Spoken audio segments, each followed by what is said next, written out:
6장. 그때 제자가 더 많아졌는데 헬라파 유대인들이 자기의 과부들이 매일의 구제에 빠짐으로 히브리파 사람을 원망하니 12사도가 모든 제자를 불러 이르되 우리가 하나님의 말씀을 제쳐놓고 접대를 일삼는 것이 마땅하지 아니하니 형제들아 너희 가운데서 성령과 지혜가 충만하여 칭찬받는 사람 7을 택하라. 우리가 이 일을 그들에게 맡기고 우리는 오로지 기도하는 일과 말씀 사역에 힘쓰리라 하니 온 무리가 이 말을 기뻐하여 믿음과 성령이 충만한 사람 스데반과 또 빌립과 브로고노와 니가노르와 디몬과 바베나와 유대교에 입교했던 안디옥 사람 니골라를 택하여 사도들 앞에 세우니 사도들이 기도하고 그들에게 안수하니라. 하나님의 말씀이 점점 왕성하여 예루살렘에 있는 제자의 수가 더 심히 많아지고 허다한 제사장의 무리도 이 도에 복종하니라. 스데반이 은혜와 권능이 충만하여 큰 기사와 표적을 민간에 행하니 이른바 자유민들 즉 구레네인 알렉산드리아인 길리기아와 아시아에서 온 사람들의 회당에서 어떤 자들이 일어나 스데반과 더불어 논쟁할세. 스데반이 지혜와 성령으로 말함을 그들이 능히 당하지 못하여 사람들을 매수하여 말하게 하되 이 사람이 모세와 하나님을 모독하는 말을 하는 것을 우리가 들었노라 하게 하고 백성과 장로와 서기관들을 충동시켜 와서 잡아가지고 공회에 이르러 거짓 증인들을 세우니 이르되 이 사람이 이 거룩한 곳과 율법을 거슬러 말하기를 맞이 아니하는도다. 그의 말에 이 나사렛 예수가 이곳을 헐고 또 모세가 우리에게 전하여 준 규례를 고치겠다 함을 우리가 들었노라 하거늘 공회 중에 앉은 사람들이 다 스데반을 주목하여 보니 그 얼굴이 천사의 얼굴과 같더라. 7장. 대제사장이 이르되 이것이 사실이냐? 스데반이 이르되 여러분 부영들이여 들으소서. 우리 조상 아브라함이 하란에 있기 전 메소포다미아에 있을 때에 영광의 하나님이 그에게 보여 이르시되 내 고향과 친척을 떠나 내가 내게 보일 땅으로 가라 하시니 아브라함이 갈대아 사람의 땅을 떠나 하란에 거하다가 그의 아버지가 죽음에 하나님이 그를 거기서 너희 지금 사는 이 땅으로 옮기셨느니라. 그러나 여기서 발붙일 만한 땅도 유업으로 주지 아니하시고 다만 이 땅을 아직 자식도 없는 그와 그의 후손에게 소유로 주신다고 약속하셨으며 하나님이 또 이같이 말씀하시되 그 후손이 다른 땅에서 나그네가 되리니 그 땅 사람들이 종으로 삼아 400년 동안을 괴롭게 하리라 하시고 또 이르시되 종 삼는 나라를 내가 심판하리니 그 후에 그들이 나와서 이곳에서 나를 섬기리라 하시고 할례의 언약을 아브라함에게 주셨더니 그가 이삭을 낳아 여드렛 만에 할례를 행하고 이삭이 야곱을 야곱이 우리 12조상을 낳으니라. 여러 조상이 요셉을 시기하여 애굽에 팔았더니 하나님이 그와 함께 계셔 그 모든 환난에서 건져내사 애굽 왕 바로 앞에서 은총과 지혜를 주심에 바로가 그를 애굽과 자기 온 집의 통치자로 세웠느니라. 그때에 애굽과 가나안 온 땅에 흉년이 들어 큰 환난이 있을새 우리 조상들이 양식이 없는지라. 야곱이 애굽에 곡식이 있다는 말을 듣고 먼저 우리 조상들을 보내고 또 재차 보내매 요셉이 자기 형제들에게 알려지게 되고 또 요셉의 친족이 바로에게 드러나게 되니라. 요셉이 사람을 보내어 그의 아버지 야곱과 온 친족 75사람을 청하였더니 야곱이 애굽으로 내려가 자기와 우리 조상들이 거기서 죽고 세겜으로 옮겨져 아브라함이 세겜 하몰의 자손에게서 은으로 값주고 산 모돔에 장사되니라. 하나님이 아브라함에게 약속하신 때가 가까움에 이스라엘 백성이 애굽에서 번성하여 많아졌더니 요셉을 알지 못하는 새 임금이 애굽 왕위에 오르매 그가 우리 족속에게 교활한 방법을 써서 조상들을 괴롭게 하여 그 어린아이들을 내버려 살지 못하게 하려 할세. 그때 모세가 낳는데 하나님 보시기에 아름다운지라 그의 아버지의 집에서 3달 동안 길리더니 버려진 후에 바로의 딸이 그를 데려다가 자기 아들로 기르매 모세가 애굽 사람의 모든 지혜를 배워 그의 말과 하는 일들이 능하더라. 나이가 40이 되매 그 형제 이스라엘 자손을 돌볼 생각이 나더니 한 사람이 원통한 일 당함을 보고 보호하여 압제받는 자를 위하여 원수를 갚아 애굽 사람을 쳐 죽이니라.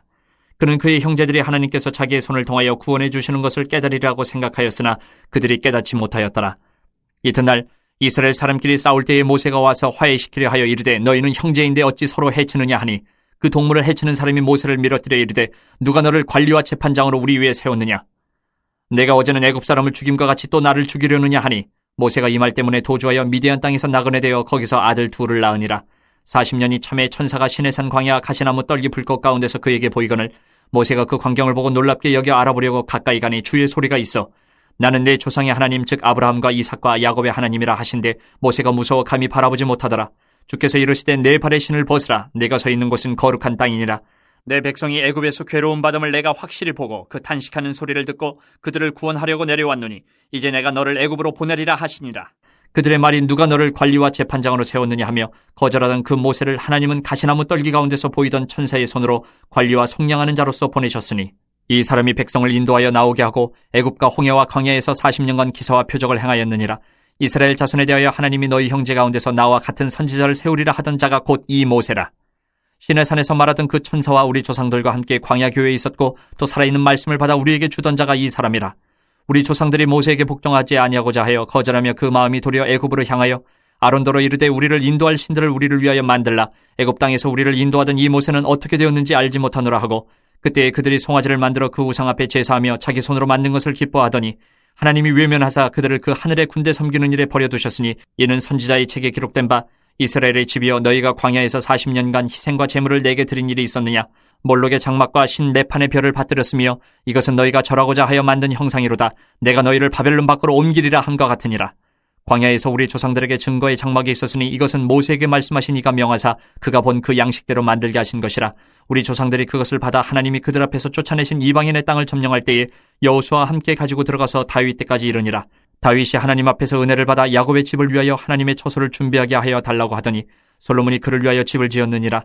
그러나 지극히 높으신 이는 손으로 지은 곳에 계시지 아니하시나니 선지자가 말한 바 주께서 이르시되 하늘은 나의 보좌여 땅은 나의 발등상이니 너희가 나를 위하여 무슨 집을 짓겠으며 나의 안식할 처소가 어디냐? 이 모든 것이 다 내 손으로 지은 것이 아니냐 함과 같으니라. 목이 곧고 마음과 귀에 할례를 받지 못한 사람들아 너희도 너희 조상과 같이 항상 성령을 거스르는도다. 너희 조상들이 선지자들 중에 누구를 박해하지 아니하였느냐? 의인이 오시리라 예고한 자들을 그들이 죽였고 이제 너희는 그 의인을 잡아준 자여 살인한 자가 되나니 너희는 천사가 전한 율법을 받고도 지키지 아니하였도다 하니라. 그들이 이 말을 듣고 마음에 찔려 그를 향하여 이를 갈거늘 스데반이 성령 충만하여 하늘을 우러러 주목하여 하나님의 영광 및 예수께서 하나님 우편에 서신 것을 보고 말하되 보라 하늘이 열리고 인자가 하나님 우편에 서신 것을 보노라 한데 그들이 큰 소리를 지르며 귀를 막고 일제히 그에게 달려들어 성 밖으로 내치고 돌로 칠세 증인들의 옷을 벗어 사울이라 하는 청년의 발 앞에 두니라.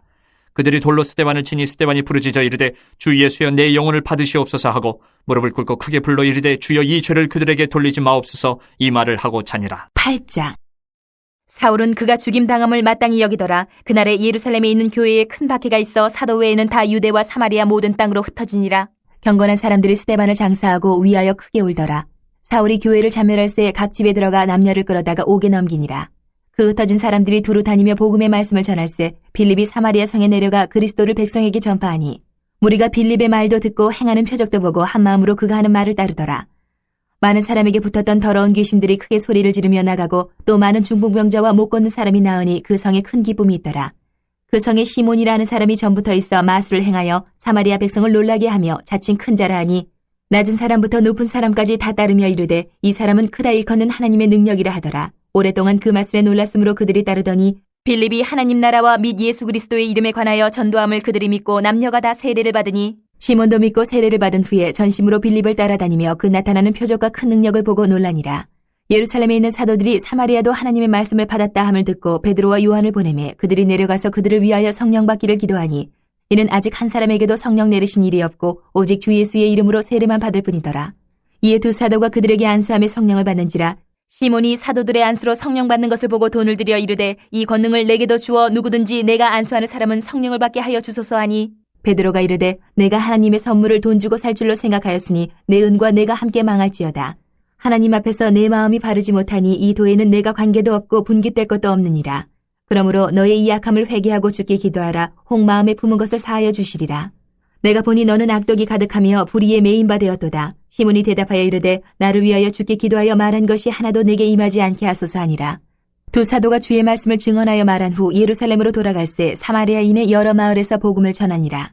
주의 사자가 빌립에게 말하여 이르되 일어나서 남쪽으로 향하여 예루살렘에서 가사로 내려가는 길까지 가라 하니 그 길은 광야라. 일어나 가서 보니 에디오피아 사람 곧 에디오피아 여왕 간다게의 모든 국고를 맡은 관리인 내시가 예배하러 예루살렘에 왔다가 돌아가는데 수레를 타고 선지자 이사야의 글을 읽더라.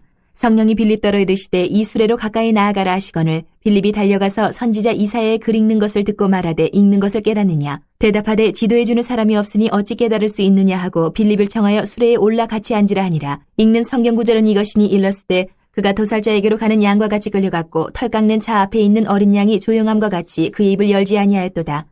그가 굴욕을 당했을 때 공정한 재판도 받지 못하였으니 누가 그의 세대를 말하리요. 그의 생명이 땅에서 빼앗김이로다 하였거늘 그 내시가 빌립에게 말하되 청컨대 내가 묻노니 선지자가 이 말한 것이 누구를 가리킴이냐 자기를 가리킴이냐 타인을 가리킴이냐. 빌립이 입을 열어 이 글에서 시작하여 예수를 가르쳐 복음을 전하니 길 가다가 물 있는 곳에 이르러 그 내시가 말하되 보라 물이 있으니 내가 세례를 받음에 무슨 꺼리낌이 있느냐. 이에 명하여 수레를 멈추고 빌립과 내시가 둘 다 물에 내려가 빌립이 세례를 베풀고 둘이 물에서 올라올새 주의 영이 빌립을 이끌어간지라. 내시는 기쁘게 길을 가므로 그를 다시 보지 못하니라. 빌립은 아소도에 나타나 여러 성을 지나다니며 복음을 전하고 가이사랴에 이르니라. 9장.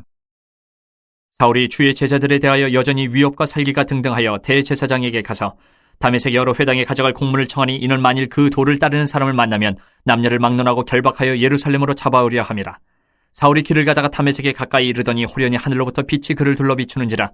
땅에 엎드려져 들음에 소리가 있어 이르시되 사울아 사울아 네가 어찌하여 나를 박해하느냐 하시거늘 대답하되 주여 누구시니까 이르시되 나는 네가 박해하는 예수라. 너는 일어나 시내로 들어가라. 내가 행할 것을 내게 이를 자가 있느니라 하시니 같이 가던 사람들은 소리만 듣고 아무도 보지 못하여 말을 못하고 서 있더라. 사울이 땅에서 일어나 눈은 떴으나 아무것도 보지 못하고 사람의 손에 끌려 다메섹으로 들어가서 사흘 동안 보지 못하고 먹지도 마시지도 아니하니라. 그때에 다메섹에 아나니아라 하는 제자가 있더니 주께서 환상 중에 불러 이르시되 아나니아야 하시거늘 대답하되 주여 내가 여기 있나이다 하니 주께서 이르시되 일어나 직가라 하는 거리로 가서 유다의 집에서 5 사람 사울이라 하는 사람을 찾으라. 그가 기도하는 중이니라. 그가 아나니아라 하는 사람이 들어와서 자기에게 안수하여 다시 보게 하는 것을 보았느니라 하시거늘 아나니아가 대답하되 주여 이 사람에 대하여 내가 여러 사람에게 듣사온즉 그가 예루살렘에서 주의 성도에게 적지 않은 해를 끼쳤다 하더니 여기서도 주의 이름을 부르는 모든 사람을 결박할 권한을 대제사장들에게서 받았나이다 하거늘 주께서 이르시되 가라. 이 사람은 내 이름을 이방인과 임금들과 이스라엘 자손들에게 전하기 위하여 택한 나의 그릇이라. 그가 내 이름을 위하여 얼마나 고난을 받아야 할 것을 내가 그에게 보이리라 하시니 아나니아가 떠나 그 집에 들어가서 그에게 안수하여 이르되 형제 사울아 주곧 내가 오는 길에서 나타나셨던 예수께서 나를 보내어 너로 다시 보게 하시고 성령으로 충만하게 하신다 하니 즉시 사울의 눈에서 비늘 같은 것이 벗어져 다시 보게 된지라. 일어나 세례를 받고 음식을 먹음에 강건하여 지니라.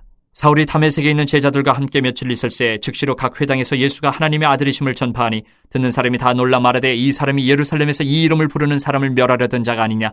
여기 온 것도 그들을 결박하여 대제사장들에게 끌어가고자 함이 아니냐 하더라.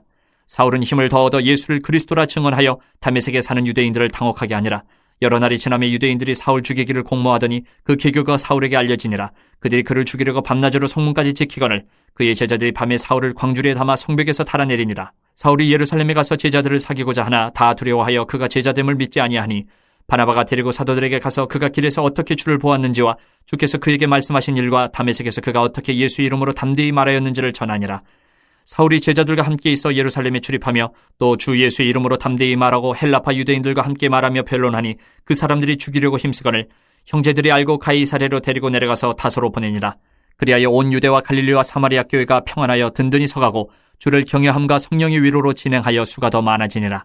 그때 베드로가 사방으로 두루 다니다가 룻다에 사는 성도들에게도 내려갔더니 거기서 애니아라 하는 사람을 만나매 그는 중풍병으로 침상 위에 누운 지 8해라.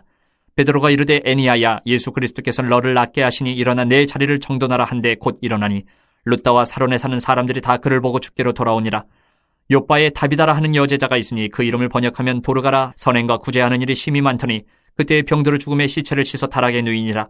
룻다가 요바에서 가까운지라 제자들이 베드로가 거기 있음을 듣고 2 사람을 보내어 지체 말고 와달라고 간청하여 베드로가 일어나 그들과 함께 가서 이르매 그들이 데리고 다락방에 올라가니 모든 과부가 베드로 곁에 서서 울며 도르가가 그들과 함께 있을 때에 지은 속옷과 겉옷을 다 내보이거늘 베드로가 사람을 다 내보내고 무릎을 꿇고 기도하고 돌이켜 시체를 향하여 이르되 다비다야 일어나라 하니 그가 눈을 떠 베드로를 보고 일어나 앉는지라. 베드로가 손을 내밀어 일으키고 성도들과 과부들을 불러들여 그가 살아난 것을 보이니 온 요파 사람이 알고 많은 사람이 주를 믿더라. 베드로가 요파에 여러 날 있어 시몬이라 하는 무두장의 집에서 머무니라.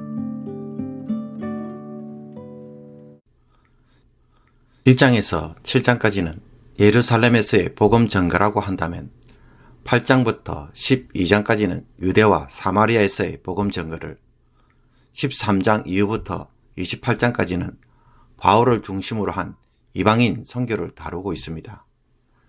오순절에 임한 성령 강림 사건을 시작으로 2장 41절에 예루살렘 교회가 세워집니다.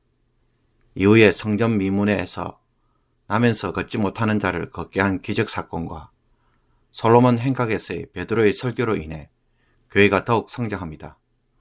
그러나 이와 동시에 교회는 여러 가지 문제를 경험하기 시작합니다. 먼저 사내들인 공회는 4장에서 베드로와 요한을 체포하였다가 경고하고 풀어주었으며 5장에서는 투옥을 하였고 또 기적으로 탈옥하게 되지만 다시 그들을 불러 신문하며 채찍질하고 돌려보내는 등 핍박을 가하기 시작합니다. 또한 초대교회 내부에서는 유무상통하며 가난한 자들을 위해 자신의 재산을 기꺼이 내놓는 헌신을 보여주지만 아나니와 삽비라의 위선적인 헌신으로 공동체가 위협받자 성령께서 죽음으로 그것을 막는 모습을 보여줍니다. 6장에 와서는 교회의 신자가 급격히 늘어나자 내부 문제가 발생합니다. 헬라파 유대인들이 자신들의 과부들이 매일의 구제에 빠지자 히브리파 사람들을 원망하는 일이 일어났습니다. 히브리파 유대인들은 본래 예루살렘에 살고 있던 유대인들이었으며 헬라파 유대인들과 과부들은 외국에 흩어져 있다가 다시 예루살렘에 정착한 헬라파 유대인들로서 이 중에는 자신의 생을 고향에서 마감하려는 마음을 가지고 예루살렘에 돌아온 과부들이 많았습니다. 매일의 필요를 나누어주는 구제에 이들이 빠지게 되자 이 문제를 해결하기 위해 사도들은 업무를 분담합니다. 하나님의 말씀을 소홀히 하고 자선 사업에만 몰두하는 것이 바람직하지 않다고 느낀 그들은 구제 사역을 위해 성령과 지혜가 충만하여 칭찬받는 7명의 일꾼을 선출합니다. 이들의 이름이 헬라식 이름인 것으로 보아 예루살렘 본토 출신이기보다는 디아스포라 출신이 선출된 것으로 보입니다. 이 선출로 인해 더욱더 하나님의 말씀이 왕성하고 제자의 수가 더 많아지며 많은 제사장들도 예수님을 믿게 되었습니다. 교회에 대한 외부적 핍박은 다시 스데반에 와서 절정에 이릅니다. 6장 8절에서 7장 60절까지는 스데반과 관련된 내용으로 스데반이 어떻게 순교하게 되었는지 그 과정과 그의 설교를 중심으로 구성되어 있습니다.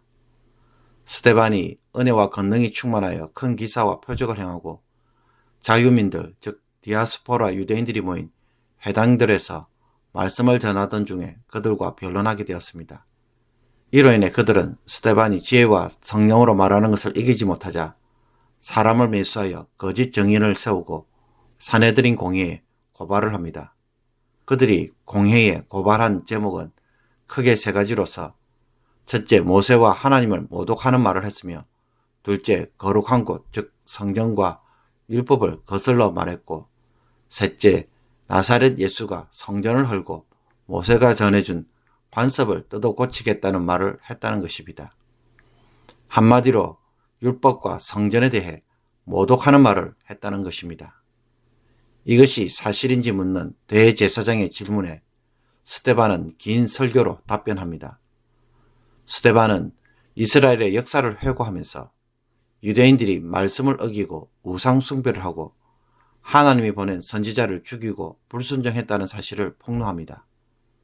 그리고 이스라엘 백성은 광야에서부터 옮겨 다니던 성막을 가지고 있었고 나중에는 솔로몬 성전도 있었지만 성전 자체를 지나치게 중요하게 여긴 나머지 하나님을 제대로 섬기지 못하고 도리어 우상에 빠지며 하나님은 성전에만 거하시는 것으로 잘못 생각했다고 지적합니다. 그러므로 율법과 성전을 거스린 것은 스데반이 아니라 그를 정죄한 유대인들이었습니다. 선지자를 박해한 조상들처럼 그들은 선지자들이 정한 진정한 의신 예수님을 잡아 죽였습니다.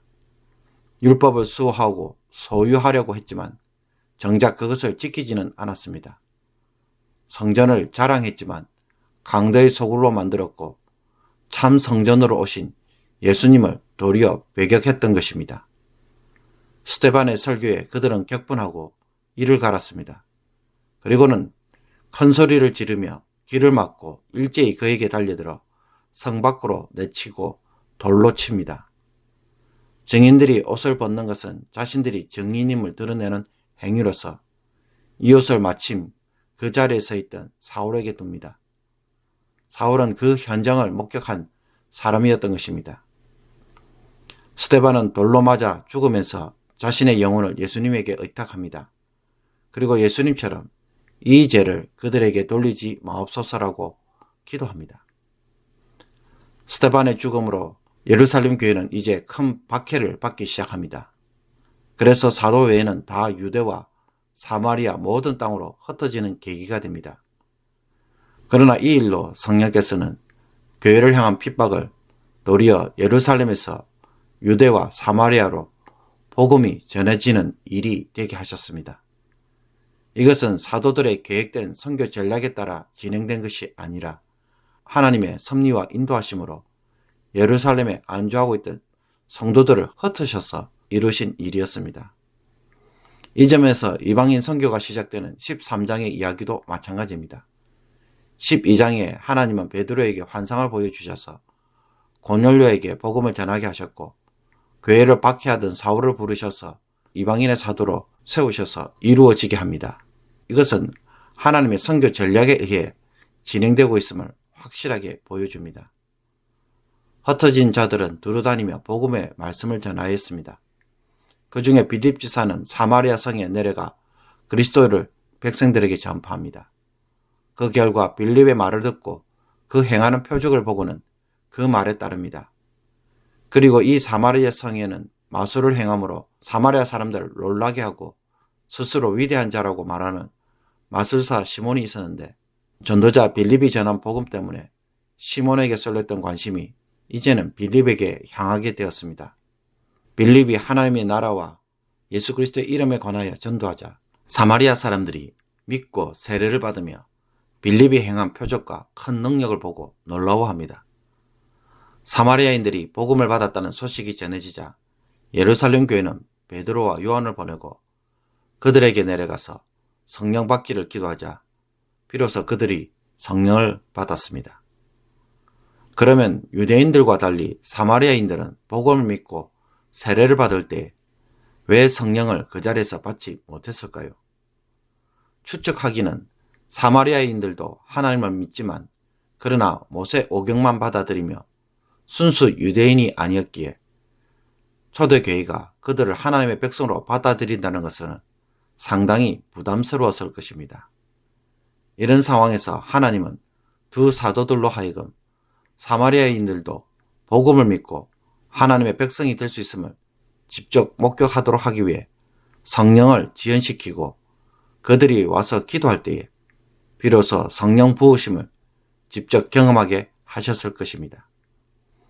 두 사도가 안수하여 사람들에게 성령이 임하는 것을 본 마술사 시몬은 돈을 주고 성령을 살 수 있도록 해달라고 요구합니다.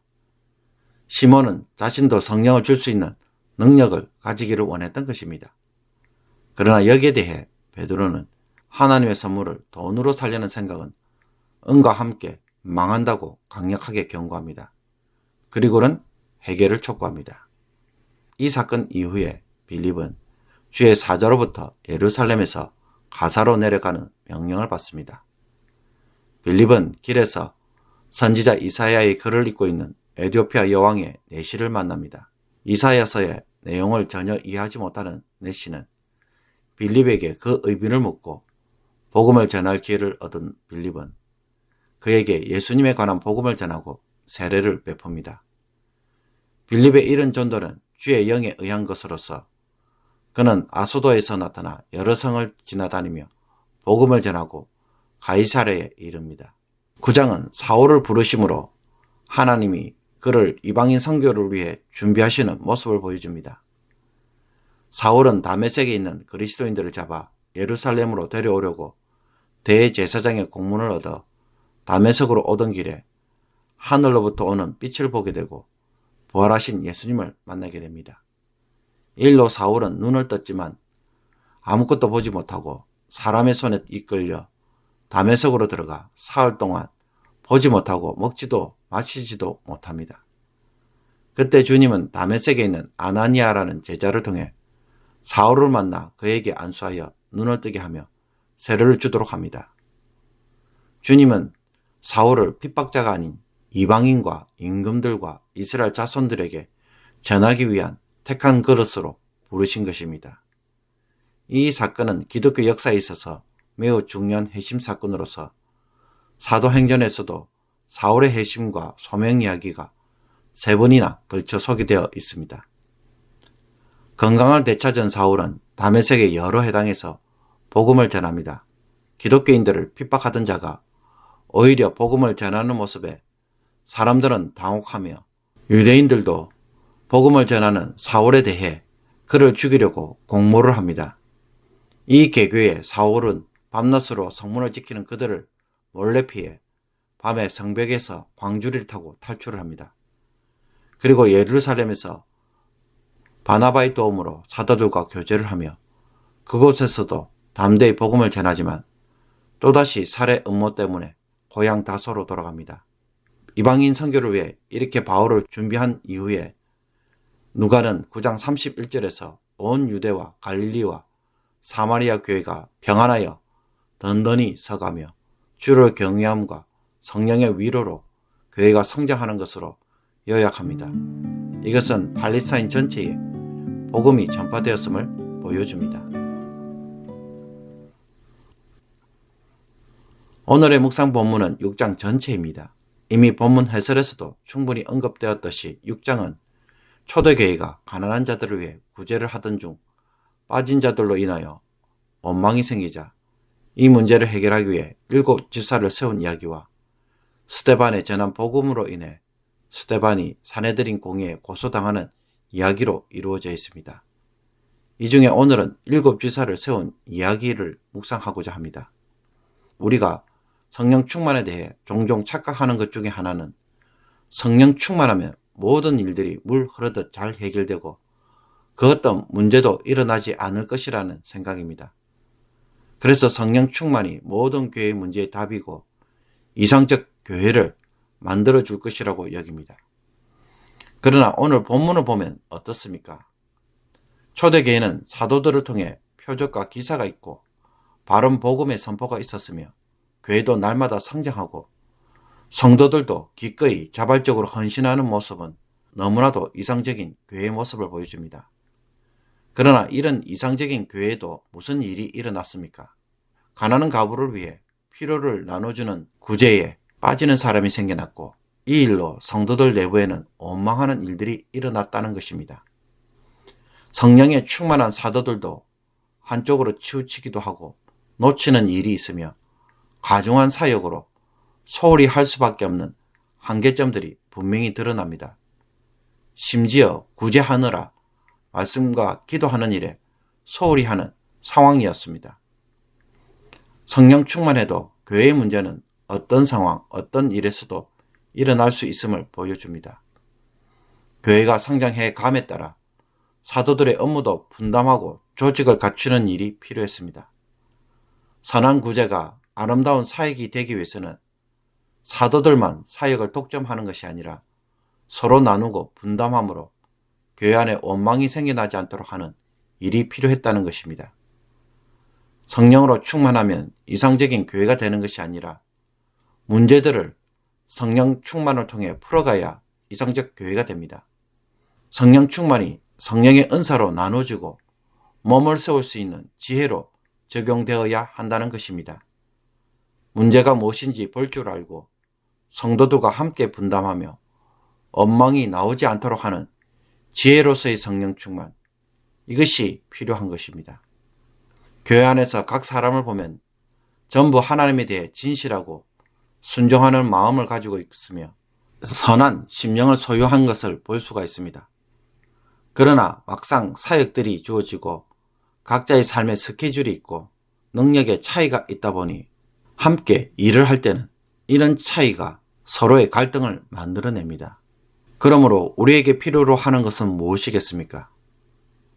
이는 문제를 볼 줄 알고 그 속에서 섬길 줄 아는 성령 충만한 7 집사가 필요합니다. 그러므로 내가 성령에 충만하면 모든 것이 다 해결되는 것이 아니라 가정이나 교회나 혹은 직장에서 이런 문제를 해결할 줄 아는 성령 충만한 7 집사가 되어야 합니다. 그렇다면 나는 관계를 조율할 줄 알고 원망이 없도록 부족한 부분을 시원하게 도와줄 수 있는 성령 충만한 그리스도인입니까? 그런 그리스도인이 되기 위해 성령께서 오늘 누구를 통해 어떤 일을 하기 원하시는지 기도 가운데 깨닫고 순종할 수 있기를 원합니다. 우리의 삶의 주변을 한번 돌아보십시오. 정말 우리에게는 성령 충만한 7 집사가 너무나도 필요한 곳이 많습니다. 그러므로 이런 문제들을 성령의 지혜로 풀어갈 수 있는 그런 7 지사의 삶이 오늘 우리 삶 가운데 적용할 수 있기를 원합니다. 교회나 세상에는 이런 사람들이 너무나도 절실하게 필요로 합니다. 오늘 이 말씀에 순종함으로써 여러분의 삶이 다른 사람에게 큰 도움이 되고 또 이 일로 복음을 전할 수 있는 귀한 계기들이 일어나기를 주님의 이름으로 축복합니다. 기도드리겠습니다. 하나님 아버지, 거룩한 주일을 보내고 세상에서 믿음으로 살아가고자 합니다.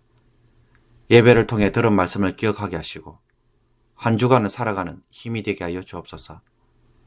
열방 가운데 섬기는 선교사들과 나라들의 사정을 아는 일에 무관심하지 않게 하시며 오늘 말씀처럼 성령 충만한 일곱 지사가 되어 나의 심령만 뜨거운 사람이 아니라 삶의 현장에서 관계를 조율하고 필요를 채우며 책임을 나누고 원망이 생기지 않도록 사람들을 돌볼 줄 아는 성숙한 성도가 되게 하여 주옵소서.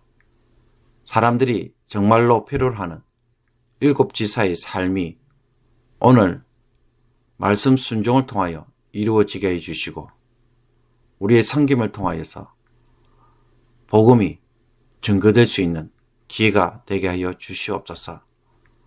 이 말씀 앞에서 성령께서 순종할 수 있도록 구체적인 지혜를 저희들에게 허락하여 주시옵소서. 이 모든 것 우리 주 예수 그리스도의 이름으로 기도하옵나이다. 아멘.